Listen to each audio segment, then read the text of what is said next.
Welcome, everybody, to another episode of Positively Trek. I'm Dan Gunther, and with me is the wonderful, the amazing, the terrific Barry DeFord to talk all about some really cool political stuff with Star Trek, sort of. I'm excited for this one. Barry, how's it going? Well, I'm well, and I love all the adjectives you use to describe me. I feel that's just very lovely. Thank you, sir. And also, I feel like you're buttering me up here. This is like right up my alley style conversation, obviously. So, I love the idea of talking about politics within Star Trek. I think it's the year of the Bell Riots, and sadly, I don't necessarily feel like we'll be missing them. I think it's also the year of the Irish unification, isn't it? It is truly, and oh my goodness, that would be... Big year for Star Trek. Oofta, that would be... Our day will come, as they say in the Irish Republic. Did you know I'm related to a Republican? An Irish Republican, that is. Yeah, he was shot at Kilmainham Jail in 1916, and I stood in the spot where he was shot. His name is Eamon Thomas Kent. So, oh my goodness. Yeah, he's from up in the Galway area, but he grew up in Cork, and then he went to Dublin, and he played the pipe organ for Pope Pius X. Oh, wow. Yeah. That's amazing. Yeah. And then he was kind of involved in that whole, let's not be part of a British colony anymore, and he was killed for it. Wow. Yeah. Yeah.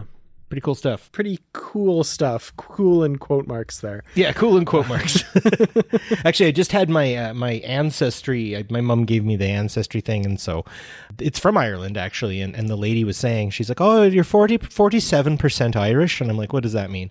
And she's like, well, I don't want to put it too badly, but it's a pretty high likelihood that there's inbreeding in your background. It's like, oh. She's like, yeah, you're pretty solidly from the Galway, County Mayo, sort of Connaught district of Ireland, and there's not a lot of people out there. And I'm like, okay, well, that's great. Fair enough. I feel like you go back far enough in all of our histories. There's a lot of stuff like that, I think. Oh, yeah. It's a whole thing. Absolutely. Well, yeah, so we're going to be talking about some politics and interesting stuff to do with the Star Trek universe. I always find the best Star Trek discussions are when we dig deep into the background of this thing we love, right? Like, what makes the Star Trek universe tick? How does that all work? Like, we watch these shows week to week with this setting, this supposedly futuristic socialist utopia where they've solved not all, but a lot of the problems that we have nowadays, and kind of created a world where they pay a lot of lip service to everything being equal and everyone having equal opportunity. And what does that mean? What does that actually look like? And specifically this week, I wanted to take a look at some problems with what I think of as, and maybe this isn't the right term, maybe we can kind of hash this out, but some problems with what I see as a Starfleet or a Federation meritocracy that we kind of see play out in the Star Trek universe. So let's start with that, I guess. Meritocracy. Is Starfleet, and in a wider sense, the Federation, a meritocracy? Well, I think you should give the definition first. You've written one here and I like it. Okay. So yeah, definition of meritocracy. I've got a couple here. A government or the holding of power by people selected on the basis of their ability, or a ruling or influential class of educated or skilled people. So basically the idea of getting ahead on merit. You're the right person for the job. You have the right skills, experience. You should be elevated to the top position, basically. So my question, just sort of for you, Dan, as the author of this episode, and I just want the audience to know that, of course, former co-host of Politrex, my whole thing is politics. It's sort of what gets me through is learning more about politics, and sometimes that can make me a bit of a drag at parties.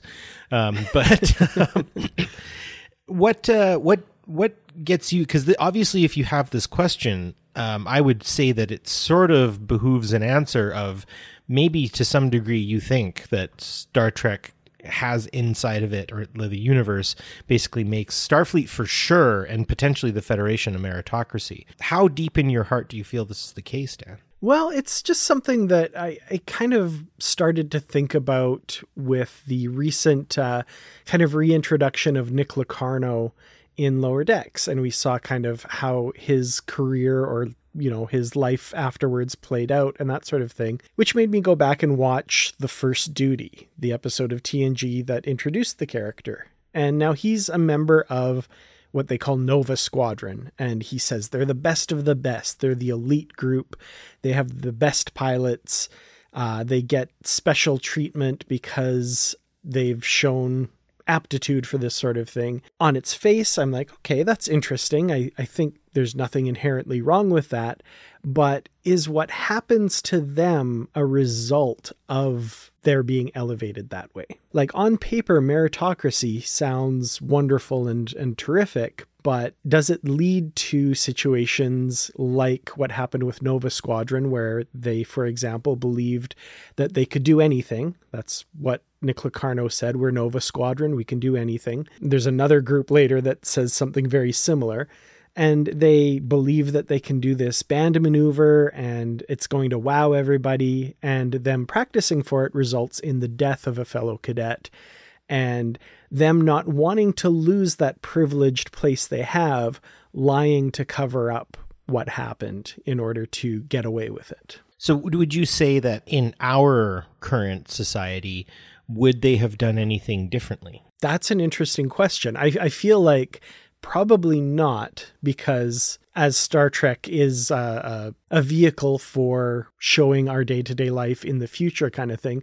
I feel like it was presented as a lesson for the people viewing. And I feel like there's a lot of analogous situations to day-to-day life nowadays too. Maybe not necessarily meritocracy. Like I said, maybe that is the wrong term, but this belief in the elitism of a few who are given special privileges and what that could lead to, I guess. This was kind of the starting point for my starting to think about this and try to hash it out a bit. So I've been a little coy with my response to this just because I'm really interested, Dan, in sort of how you're kind of parsing this together. And you've given me a much better idea of where you are kind of on the terrain of this conversation. And so I think that, yes, I think Starfleet definitely is a meritocracy, right? And you can see what it does to the minds of its ensigns.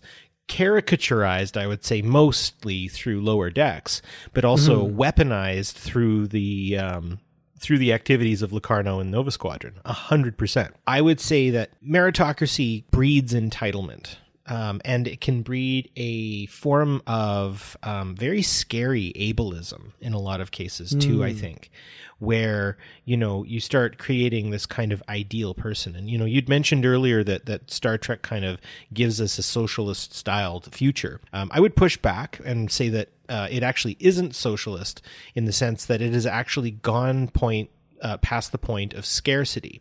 And with that, you can only have socialism or capitalism so long as there's scarcity, right? Socialism and capitalism just distribute that scarcity in a different way, if you want to get down to the brass tacks of either ideology. So with the fact that they are now post-scarcity, if you think about it, and I know this will make some people kind of in our kind of society with its rugged individualism and hard work sort of aspect feel to things like, oh, well, people will just take advantage of that and just be lazy. And for me, it's like, yes, and like, what does that actually mean, right? Like, if I wanted to take an entire year off and build a replica of the USS Enterprise, and I had all of the means to do that, I had all of the ability, and we're in a post-scarcity environment, I don't have to produce anything. So I can just totally pursue a thing that I love. Now, I think what that does in terms of how we start to derive incentive, clearly Starfleet itself has a very merit-based, valor and bravery and cunning and intelligence, and all of these things have been turned into social values that people uphold, revere to some degree, and get caught up in. And I don't think that's unfamiliar to us in our society. I think the difference is where the stakes are, right? Nova Squadron could have just been like, oh, I guess we can't do the maneuver, guys, and we're still going to pass and be okay, and everything will be fine, right? It was their entitlement that gave them the problem. And that's another thing that we can recognize in our own society. So interesting how though we live in a post-scarcity environment, we might still fall prey to some of our, prideful feelings of, this is mine because it's mine, or, I'm the best because I'm the best, or, basically how do people handle being great gracefully? In certain ways, but also understanding that, someone like Geordie LaForge is a way to push back against the potential ableism that a meritocracy could create. So that's sort of my opening salvo on meritocracy in Star Trek. Yeah, that's entitlement is the perfect term for that. And I wonder if, like, the story of Nova Squadron, if that had been done in a more modern setting, maybe we would see something more along the lines of there's some anonymous whoever who's going to award $1 million cash prize to anyone who can do the covert starburst maneuver. And that would provide some incentive to fuel the cutthroat competition that we would see these various squadrons do. And in Star Trek, it's all about pride and honor and saving face kind of thing and being the best. So that's an interesting, I was kind of trying to game it out in my head, like if this was like, I don't know what an Air Force Academy in the US name is, but like if it was some group like that, like a Top Gun Academy. Maverick! Kind of exactly, yeah. Oh boy.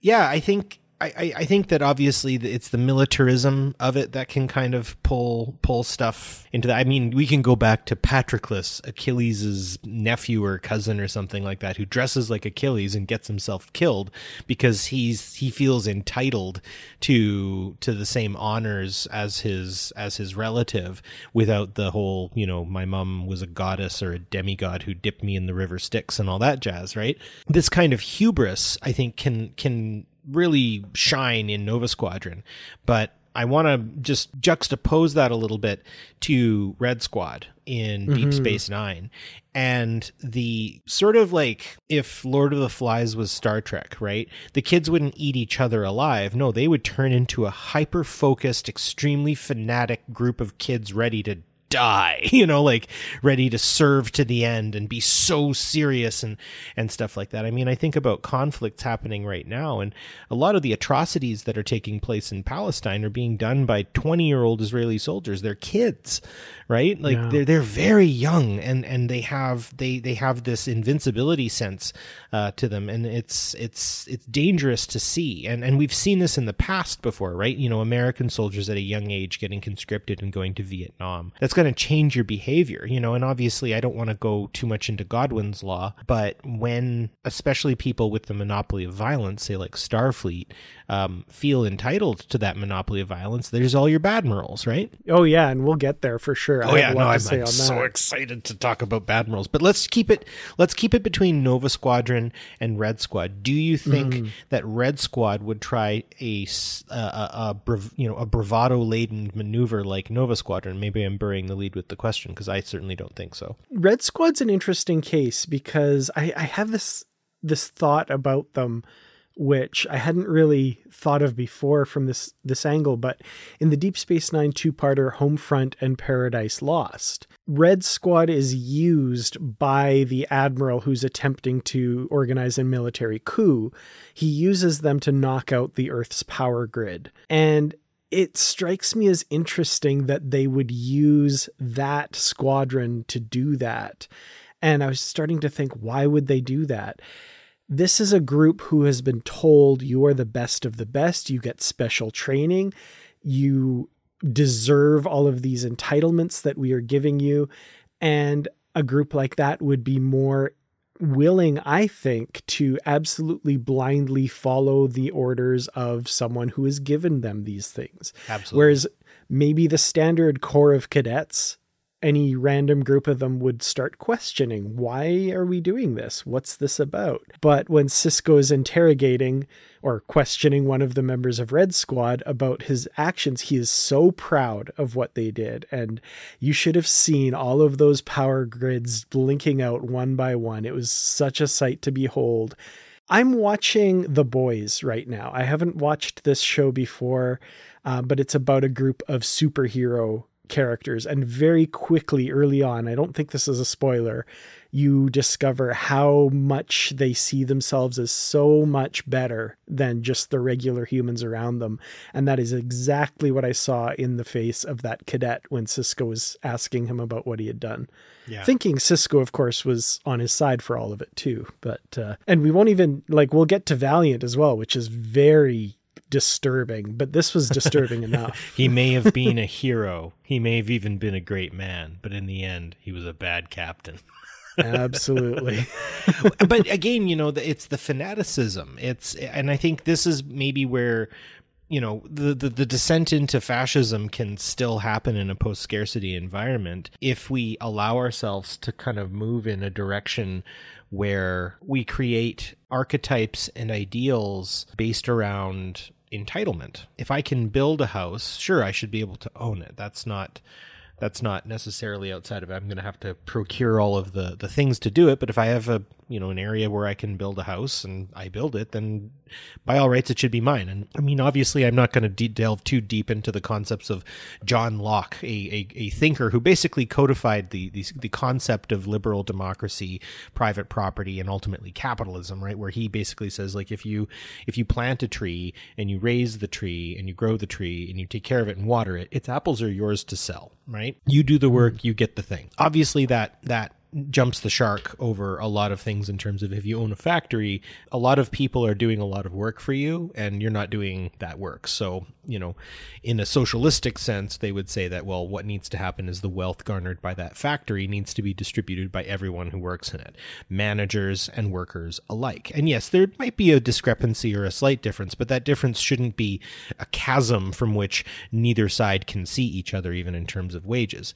So again, we're getting into this point that what's the currency in Star Trek? Because there has to be some kind of extrinsic/intrinsic value. Well, actually, no, I would say it has to be outside. It has to be extrinsic. It has to be outside of us that gets us to this. And what do these kids want? They want accolade. They want to be the best. They want to be looked at like the people they look at. Does that make sense? Absolutely. You can absolutely see that in Nog when he's telling Sisko about Red Squad, about how they get special assignments, these perks, and all this extra training. And could Sisko please just put in a good word for him, and maybe he could get somebody on Red Squad to notice him and bring him into the group and stuff. He can taste it, right? And I mean, part of it, I think they're playing on there is, he's from an acquisitive society. He's from the Ferengi. He wants to acquire, but you see that same lust in the faces of the members of Red Squad as well. So yeah, it's absolutely the prestige. It's the social capital that you get from being a part of that group. Yeah. And the social capital is a huge thing. And have you ever heard of the Stakhanovite movement? I have not. So Stakhanovites were named after a fellow by the name of Alexei Stakhanov, and he was a party member of the Communist Party of the Soviet Union, CPSU, in 1936, and he was known as like the hardest worker. He would work day and night, and I think he was working in a coal mine, and like he worked from basically like dawn till dusk every day, and like tons and tons of coal he would be pulling out himself. And so this whole idea of I'm a Stakhanovite. I'm going to work my arse off. I'm going to do this. It's for the merits. It's for the accolade. And it got out of hand in the 1930s in the USSR, where people were overworking themselves in this blind urge to keep going, right? Che Guevara in Cuba, one of the leaders of the Cuban Revolution, talked about the socialist man. And, he would work in the Cuban parliament during the day, and then in the evening, he would go out into the sugar canes and would cut cane for another couple of hours working with farmers.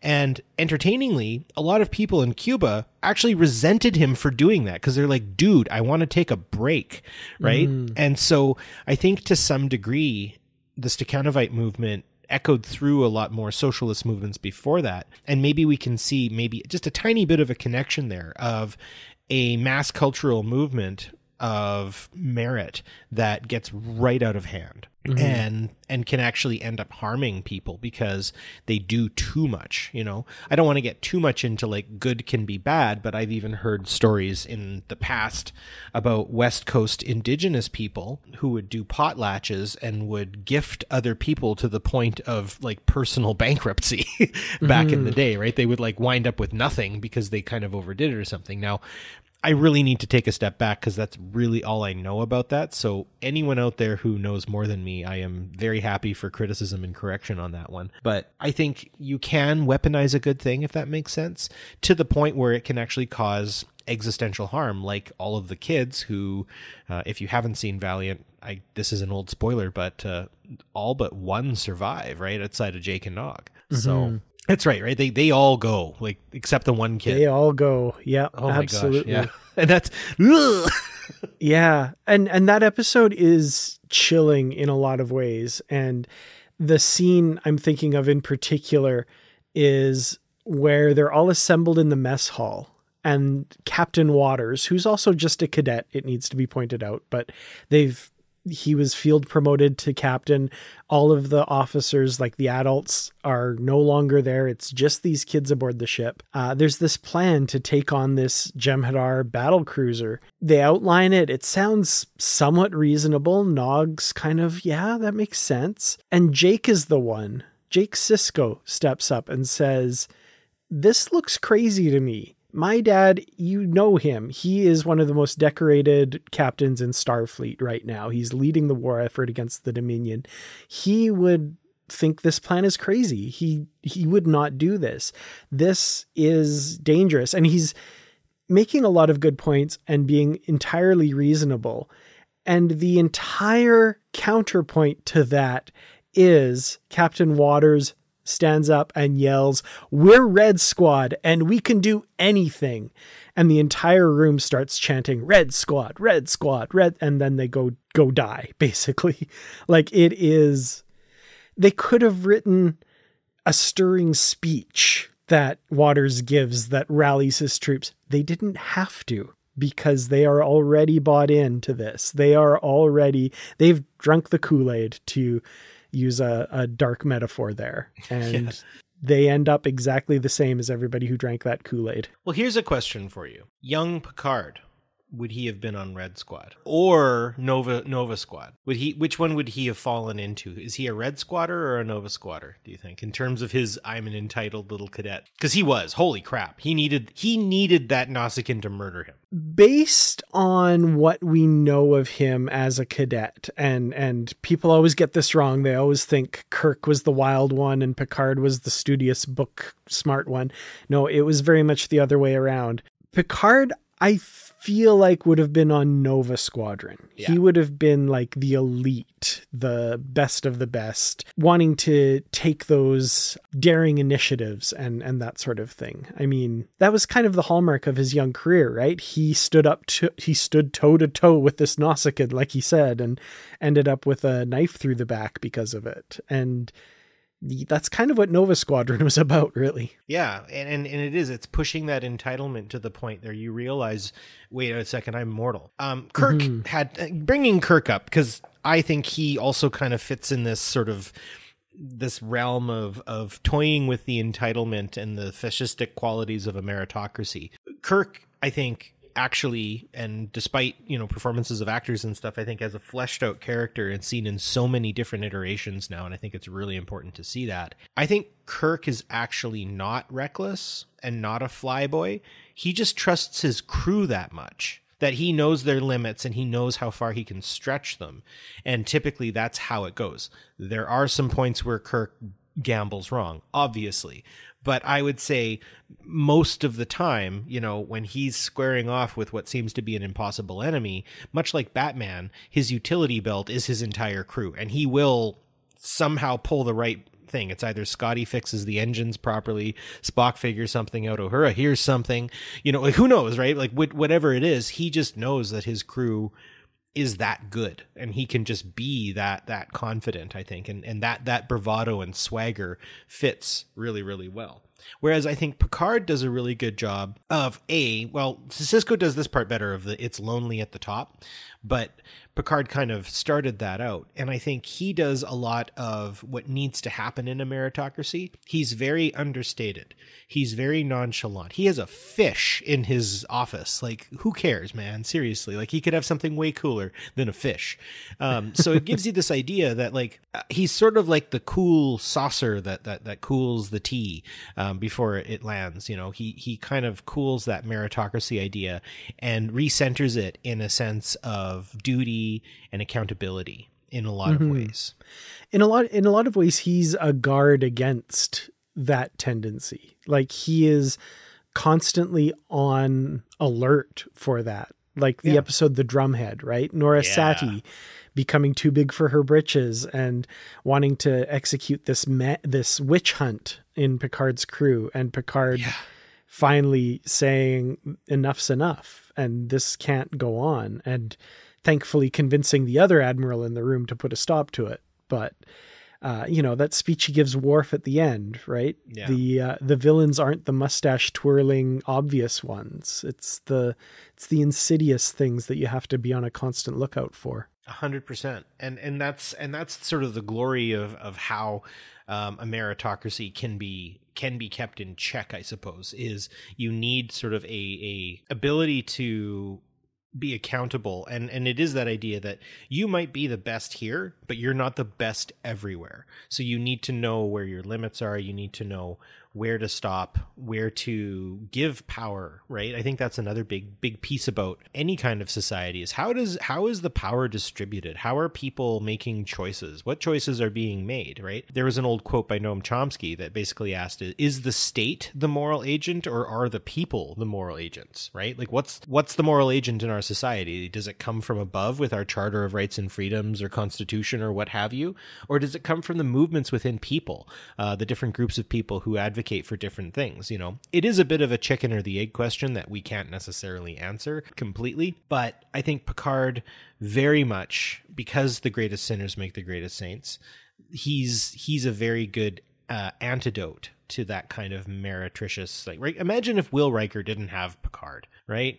He'd have become a dork real fast. Yeah, absolutely.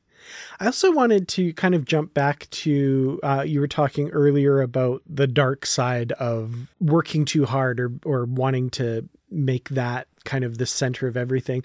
You have to imagine there are some people out there in the Star Trek universe that have heard that speech by Picard or wherever Picard got that speech, that they work to better themselves and the rest of humanity.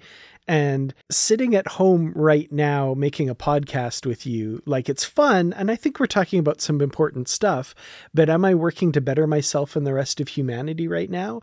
Or when I'm reading a book, and you've got to imagine there are people that are sitting in their quarters on the Enterprise with nothing to do. Maybe some of the civilians aboard the ship that don't have any pressing employment or jobs at the moment that are, the spouse of an officer or something, just sitting in the corner kind of going like, oh my God, I'm not bettering myself for the rest of humanity right now. What am I doing with myself? I know people that are like that nowadays today, that, always have to be productive, right?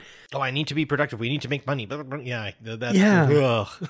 Sorry. Can you imagine being like that in the Star Trek universe, though? Oof. Ugh.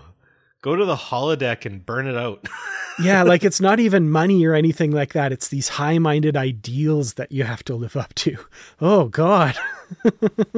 Well, I mean, I would say also to some degree, you can see that in the way religion goes in our society, right? Mm-hmm. No one is more zealous than the recent convert, right? And they want to be the best. They want to do the best. They want to have the best, I was raised Catholic in my life. And, there are certain things that you want to do to please, please God and all this sort of stuff. And religion and religious belief aside, for a really long time myself, I did feel a certain level of like, oh, well, I didn't do a lot today in that respect. And part of me wondered, would God mind if I took a day off? He did, that kind of thing. But I think that's the point is I think in a society where you don't have to rush to make ends meet, you don't have to have that compulsion for productivity.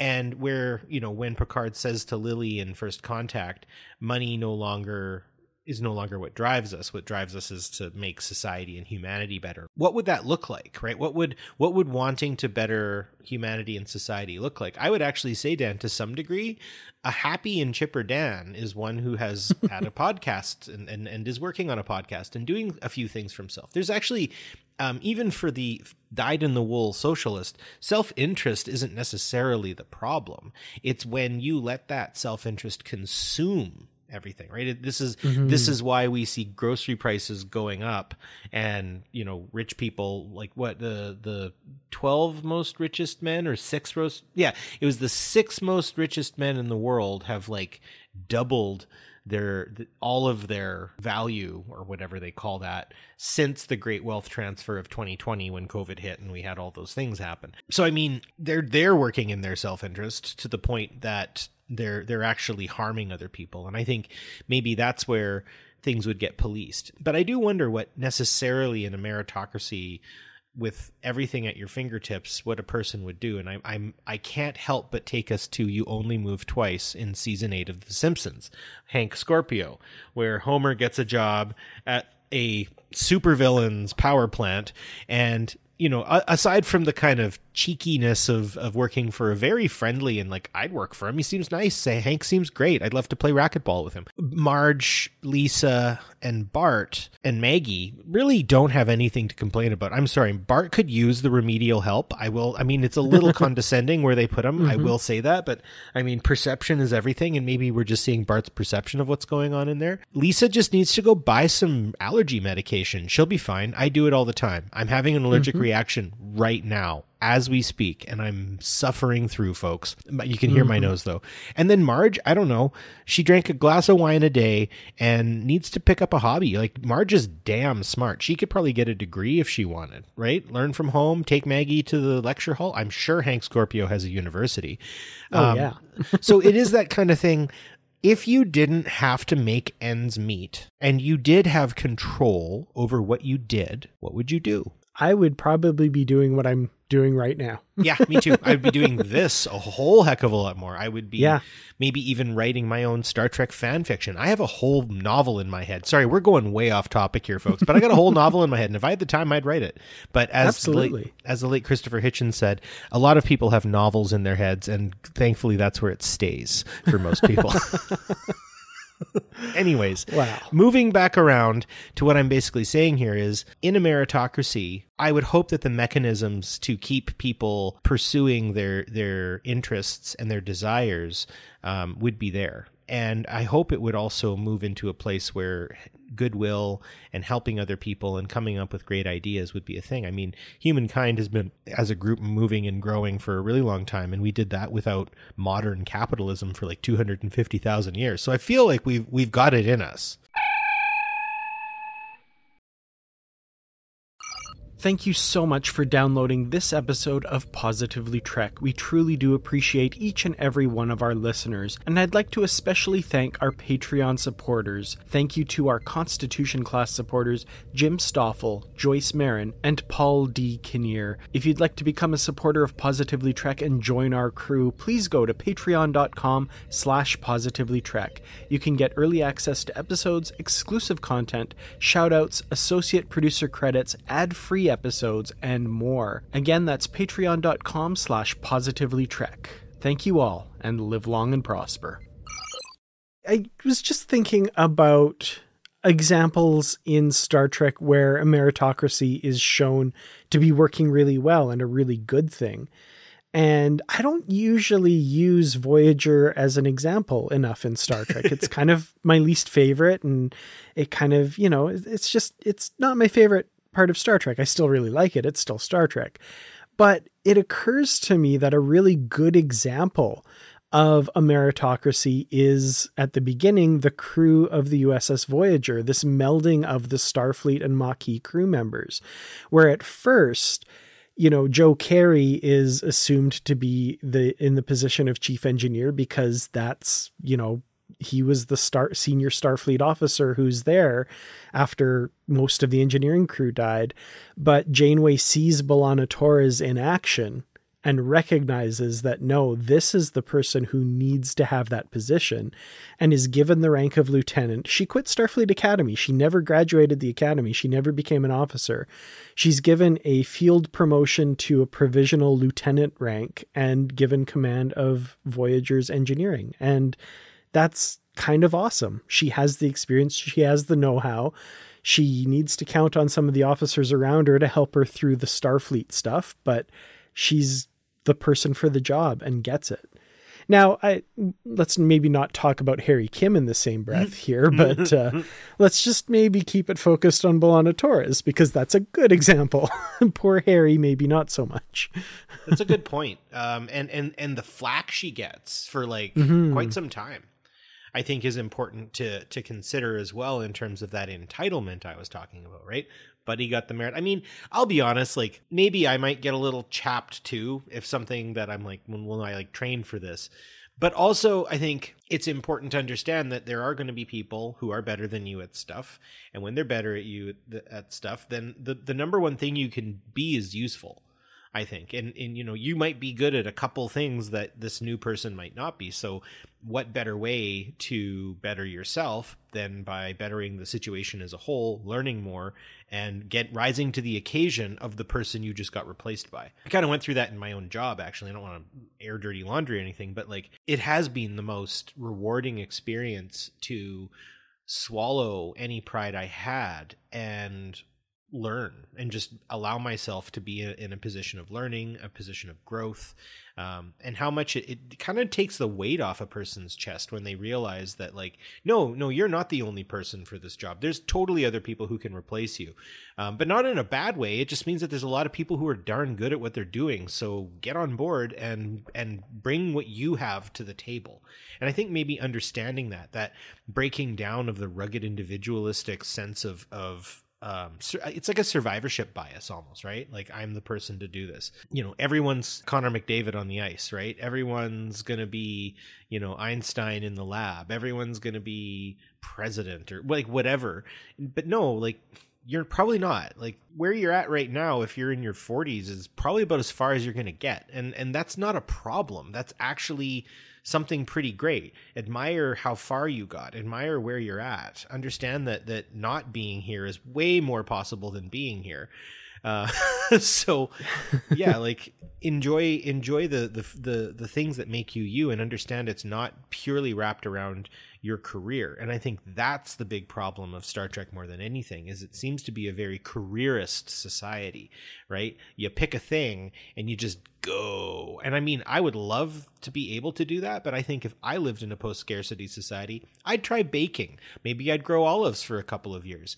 Then I would learn how to sail a yacht. There's just things I would just go and do because it would be cool and neat. And I mean, I would do my part. Obviously, I'm an educator, so I would educate wherever I would go, or do something, maybe be a copy editor or something. Who knows? Yeah, again, I'm sort of flying off topic because this is a really interesting thought to me. I think about post-scarcity Star Trek society on the reg. So sorry, Dan.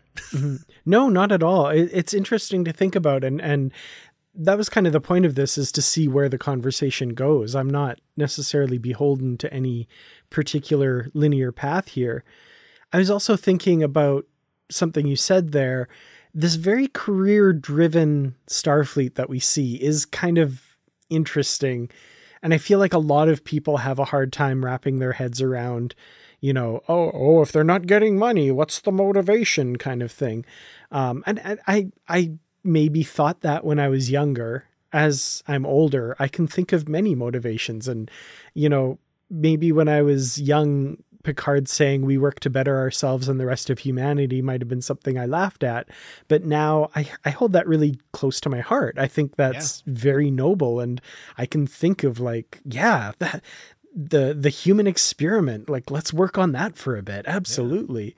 Yeah. It's funny though, when you see, in Best of Both Worlds and other episodes, Riker's offered a captaincy and warned, you don't take this captaincy. You're probably just going to be first officer forever. And I don't know. And if that's something that Riker feels is important, I can see, okay, yeah, maybe whatever, but why not? Why not be first officer? He's a really good first officer, you know?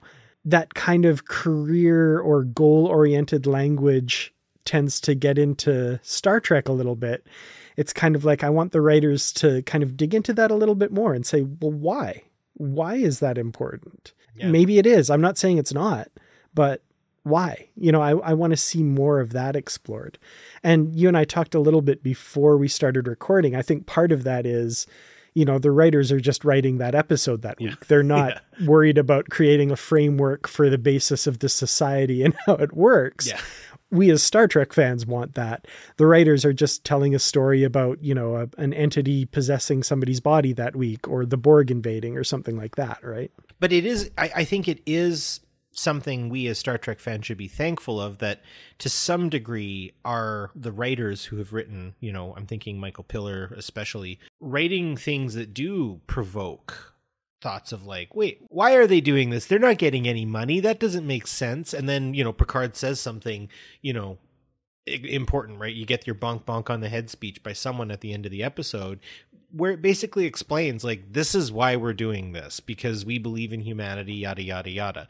And I think that's something, again, that takes us into our history, deep, deep history. Again, I might be wading into places I don't necessarily belong totally, but what I understand of, indigenous society out here on the Canadian prairie, or so-called Canadian prairie, is basically a society that did do a lot of work for the sake of maintaining and sustaining, and that was the reward. The reward was coming back the next year and finding the stuff you planted, or the stuff you were taking care of, or changing the direction of a bison herd because the grass isn't good in a certain area and you're not going to be able to hunt, and that helps.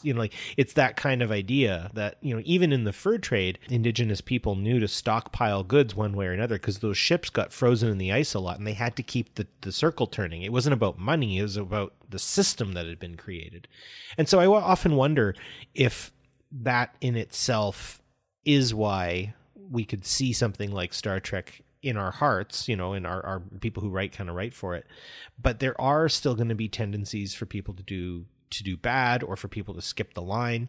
I just noticed, and it's sort of picking at me a little bit, you say here's Kirk in Star Trek 09 in our thoughts. Am I jumping us too far ahead, or is this a good time to bring that up?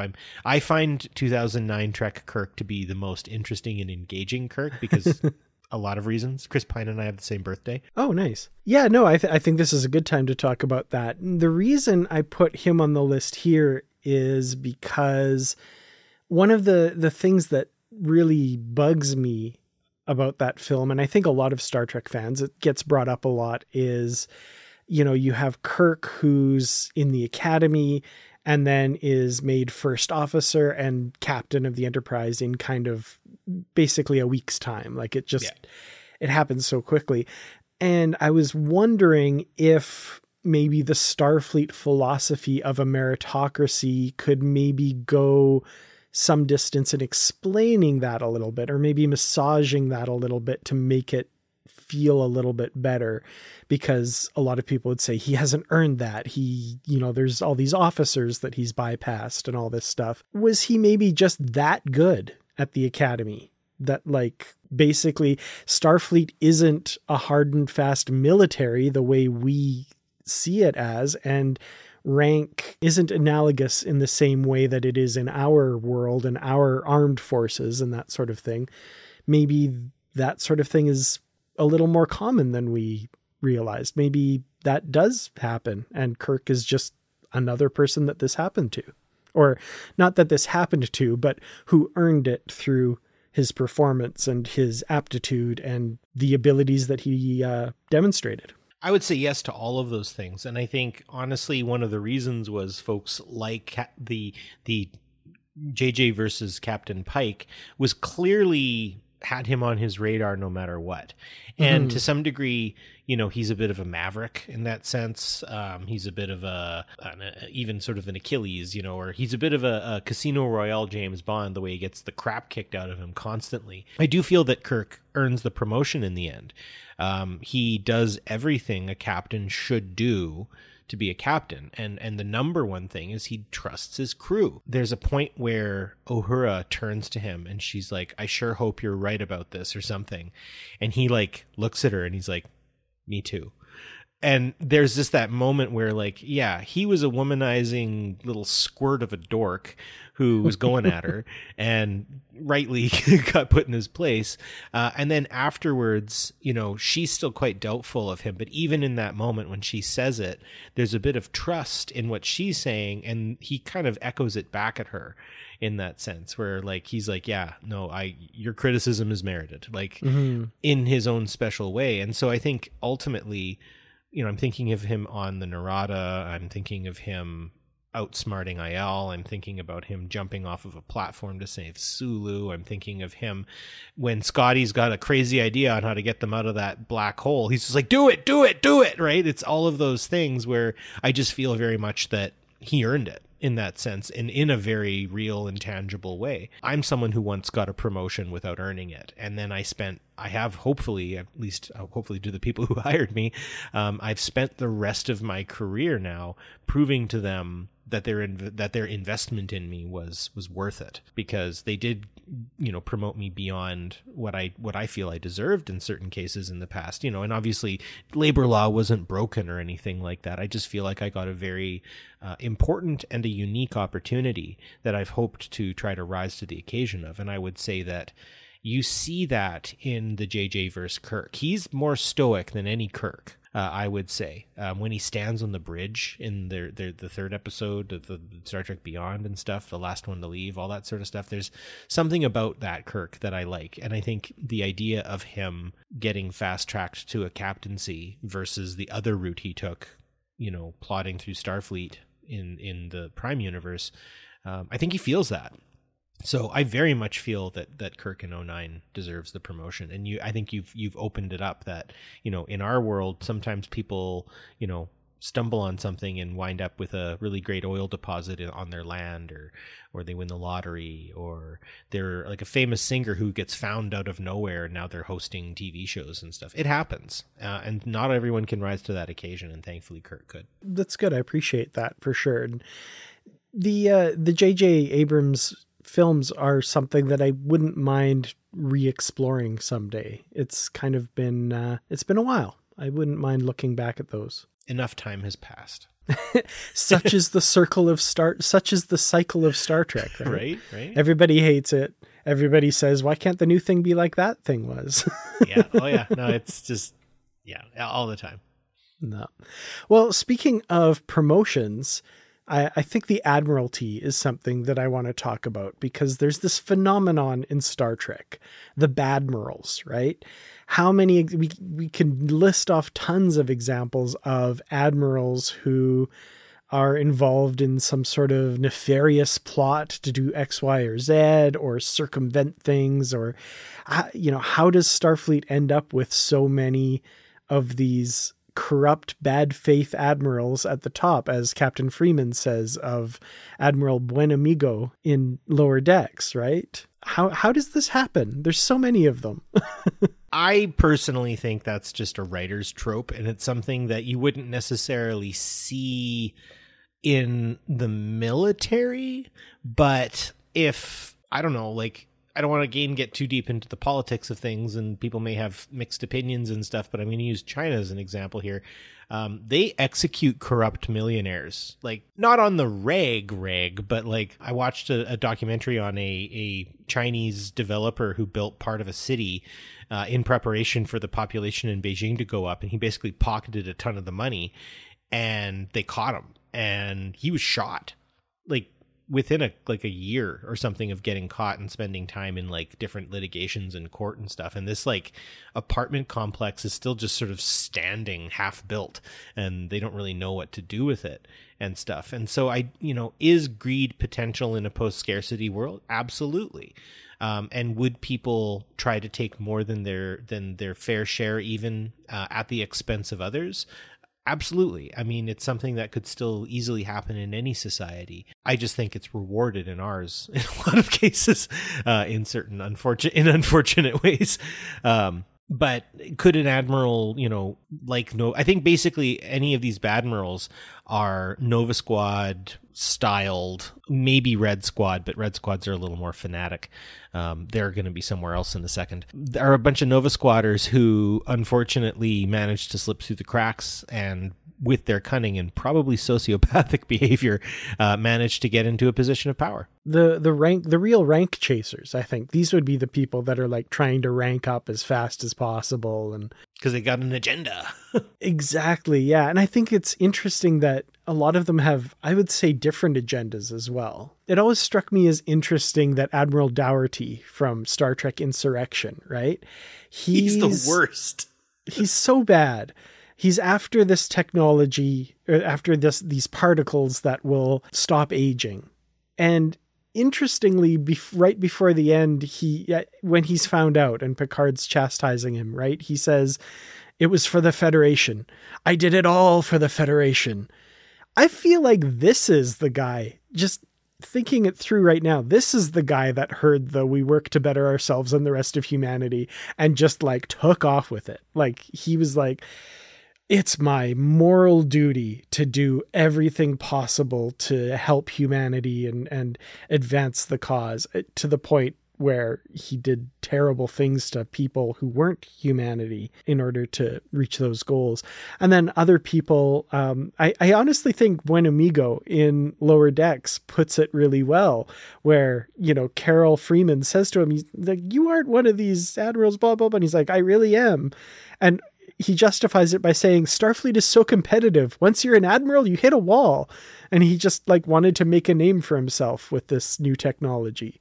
So again, there's that, personal kind of accolades and social capital, I guess, standing out in the crowd kind of thing. We all want to be the person who discovers, what was it? Frederick Banting found the cure for, or not the cure, but insulin. Insulin, right? yeah. And then who was the person who came up with the polio vaccine? Didn't they get a pub or something piped a beer tap right into their house as a response or something? I can't remember now. But we all want that kind of accolade. We all want to be remembered, right? Bad news. None of us after about 200 years are going to be really remembered. I guess that's the point, is, maybe understanding that what we leave behind, Star Trek reference, is perhaps more in the society we leave behind, and that we are actually the sum of all of these parts, or parts of the sum, I guess, more accurately. And it's that hubris and personal pride and entitlement that makes people go too far, even with a good thing, right? What Dougherty needed was to embrace the fact that he was aging, right? Something that I think Picard, in the series Picard, Series 1, Season 1, does a better job of dealing with, right?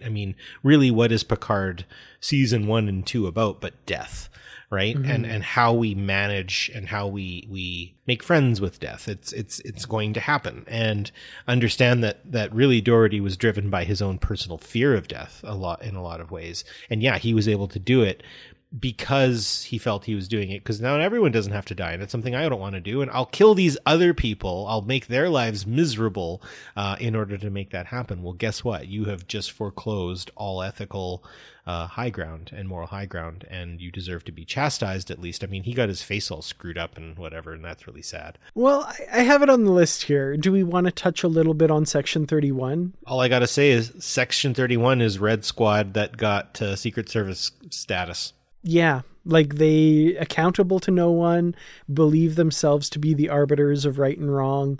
I think they're the self-appointed elite of the Federation, right? The worst part of Star Trek in my eyes. I think Section 31 is why Starfleet will eventually be destroyed. And I know, obviously Discovery has taken us a really far ways into the future, but I think there's a tie between the temporal police as well in Section 31. As much as I'm excited for Michelle Yeoh's little venture into that coming up, that's going to be absolutely awesome, and I'm really looking forward to it. Section 31 is a complete abdication of any Star Trek and Starfleet values, Federation values, you name it. It is abhorrent and deserves to be destroyed. Yeah. Give me back the Maquis. I'll take the Maquis, not Section 31. Hear, hear. Well, I guess final thoughts on all of this. I don't know that we've reached any conclusions necessarily. I think this has been a really great discussion to be continued because I love stuff like this. Yeah. Meritocracy in Starfleet and the Federation. Is it fair? Would something work better than that? Is it kind of the best of what we've got? What do you think? Well, I'm gonna mention two authors who I admire. Manu Saadia wrote a book called Trekonomics, and I interviewed him many years ago, and I hope he's doing well. He wrote this book Trekonomics, basically looking at the economics of Star Trek, and he delves deeply into the world of meritocracy. So anyone listening, if you can find the book, pick it up. If you live nearby, you can borrow it, and all that sort of stuff. But the other one would be Josh Mufawad Paul. I believe he is a professor at York University. He's a Marxist author, and he mentions the idea that really the conditions that we think made Star Trek, to the layperson, really aren't possible. That through war and destruction, some Vulcan skyhook is going to come down and save us from ourselves. Not really thinking that's actually going to happen. So what's the alternative? The invisible hand of capitalism has ironed out all differences? I don't think so either. I think what's really important to understand about Star Trek is we don't get to a post-scarcity society, whether we're traveling the stars or we're traveling the sea or we're just happy on Earth or whatever. We don't get that without fundamentally changing what values we have, right?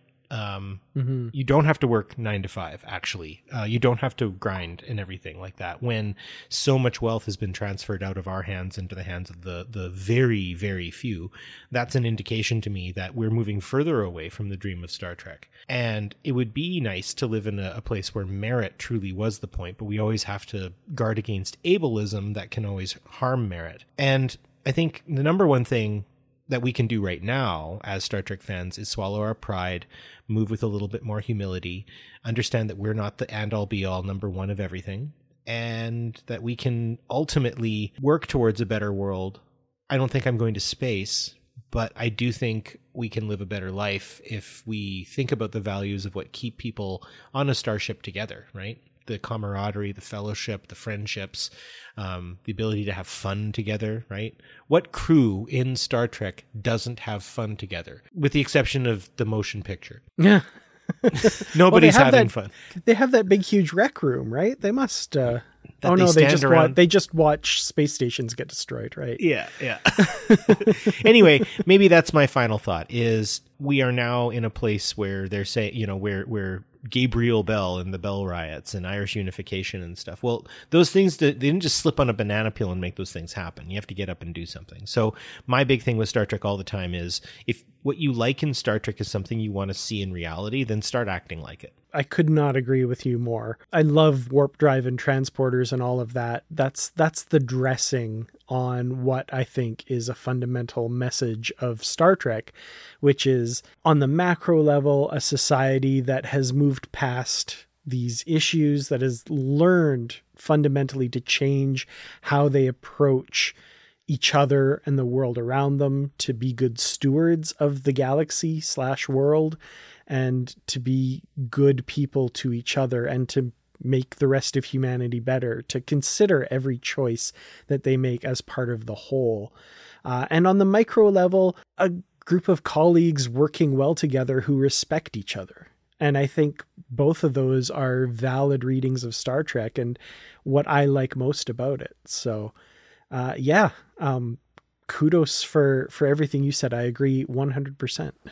Let's all go out and be a group of colleagues who respect each other. That can be at a grocery store, at a mechanic shop, at a university, on a bus. 100%. Absolutely. Well, we'd love to hear from everybody in our audience. If you have thoughts on this or anything else we've talked about on the show, get in touch with us, positivelytrek@gmail.com. We've also got the Facebook Positively Trek discussion group. Feel free to leave your thoughts there. We'll have a post for this episode, or just start a discussion on anything to do with the Star Trek universe. We'd love to have you join us there. So with that, thank you all so much for listening this week. We'll be back again soon. Until then, as always, stay positive.